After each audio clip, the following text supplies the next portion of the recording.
Hello বন্ধুরা, আসসালামু আলাইকুম। কেমন আছেন বন্ধুরা? স্বাগতম জানাচ্ছি বন্ধুরা আপনাদের আজকের ভিডিওতে। তো বন্ধুরা, আজকে কোনো বিশেষ কারো অনুরোধ বা কোনো কিছুতেই না, এমনিতেই বানাচ্ছি। দুটো কথা বলবো। আমার সামনে তো ড্রয়িং দেখতেছেন আপনারা, অনেকেই অনেক প্রশ্ন করেন ড্রয়িং নিয়ে। তো আজকে আসলে ওগুলো সম্বন্ধে আমি কিছু বলতে আসিনি। আমি আজকে আসলে বলতে আসছি এই জন্য এটা যে অনেক দিন হলো আসলে অনেকে কমেন্টস তেমন কিছু পাই না, অনুরোধ করেন না কোনো কিছু জন্য আমি ভিডিও ওরকম বানানো হচ্ছে না। আমার নিজে থেকেই আমি যা দেওয়ার দিচ্ছি। তো বলতে আসছি আসলে কথা যে দেখেন, এখন আপনারা জানেন আমি দুবাই আছি। দুবাইতে এখন বর্তমানে অনেক দিন পর একটা সুযোগ দিয়েছে যে যারা দুবাইতে অবৈধ অবস্থায় আছে অনেক বছর যাবৎ, তাদেরকে ভিসা লাগানোর একটা সুযোগ করে দিছে, জরিমানা ছাড়া, কোনো ফাইন, কোনো জেল জরিমানা ছাড়া। বা যারা যে দেশে চলে যেতে চায় তাদেরকেও সুযোগ দেওয়া হয়েছে। কিন্তু সমস্যা কোথায়? সমস্যাটা কোথায় আমি বলছি। সমস্যাটা এখন অনেকেই অনেক বছর যাবৎ আছেন, বা অনেকেই 2-1 বছর যাবৎ আছেন, বা অনেকে ভিজিটে এসে ভিসা লাগাতে পারছেন না। এখনও অনেক লোক রয়ে গেছে যারা ভিসা লাগাতে পারছে না। গুটি কয়েক লাগাতে পারছে কিছু সংখ্যক লোক।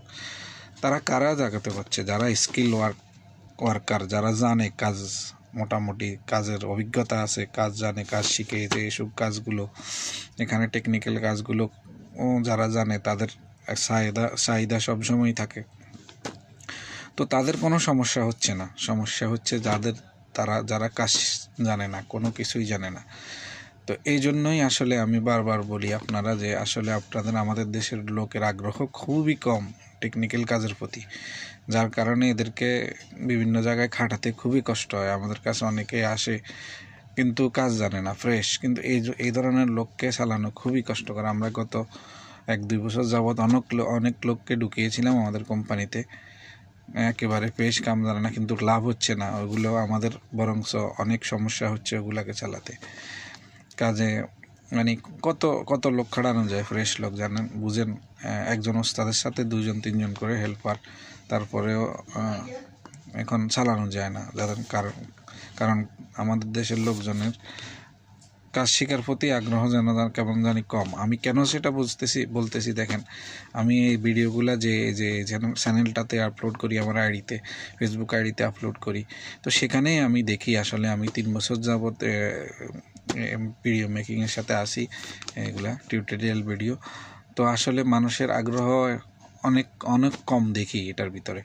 যেমন আমার চ্যানেলের কথা বলি, 4,000-এর মতো সাবস্ক্রাইবার এই পর্যন্ত, কিন্তু যখন আমি কোনো ভিডিও আপলোড করি, ভিউ হয় মাত্র 30টা, 40টা, সর্বোচ্চ 50টা। তো তাহলে আমার কথা হলো, যারা 4,000 সাবস্ক্রাইব করেছেন, তারা কেন করেছেন? কি উদ্দেশ্য নিয়ে আমাকে সাবস্ক্রাইব করেছেন? যদি তারা ভিডিওগুলো নাই দেখেন, ইন্টারেস্ট যদি তাদের নাই থাকে টেকনিক্যাল কাজের প্রতি, দেন পাশাপাশি আইডির কথা বলবো। আইডিতেও আমি যখন ভিডিওগুলো আপলোড করি, আমি দেখি যে ওইখানে আমার বিনদেশিরা, যেমন ইন্ডিয়ান, পাকিস্তানি, অন্য লোক এসে ভিডিও দেখে, কমেন্টস করে, কিন্তু আমাদের দেশের লোকজন তেমন একটা ইন্টারেস্ট দেখায় না। কারণ আমি ভিডিওগুলো বাংলায় করি আমাদের দেশের লোকের জন্য, তারা যেন শিখতে পারে, বুঝতে পারে সহজে, এই জন্য আমি বাংলায় করি। অথচ বিনদেশিরা দেখে, তারা আমাকে কমেন্টস করে, আপনি হিন্দি ভাষায় করেন, উর্দু ভাষায় করেন। অথচ আমি তেমন ওইদিকে তেমন একটা দিই না, কারণ আমি আমার দেশের লোকের আগে প্রায়োরিটি দিই। আমার দেশের লোক শিখবে, আমার দেশের লোক কাজ শিখে বিদেশে আসবে, কাজ করবে, আমি সেটাকে প্রায়োরিটি দিই এই জন্য। কিন্তু আমাদের দেশের লোকজনের আগ্রহ খুবই কম। আমি দেখি আমাদের দেশের লোকজনের ইন্টারেস্ট শুধু আনন্দ বিনোদনে আর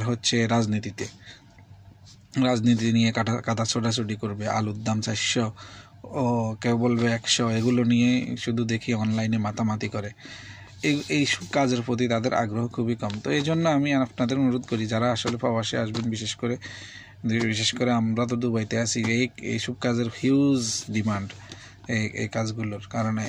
এই কাজগুলো, যে প্রজেক্টগুলো, বড় বড় প্রজেক্টগুলো হয়, এমন একটা প্রজেক্টে এই সেকশনের, আমাদের ডাক্তার সেকশনের কাজ, একটা প্রজেক্টে আপনি ঢুকতে পারলে বছরের পর বছর কেটে যাবে। তো এই জন্য বলি, আপনারা একটু যখন আসবেন, এগুলো একটু অন্তত ধারণা নিয়ে আসবেন, শেখার চেষ্টা করবেন। আর কি বলবো আসলে এগুলো এটার জন্যই আসলাম আসলে অনেক দিন যাবৎ কেউ কোনো কমেন্টস কারো পাচ্ছি না।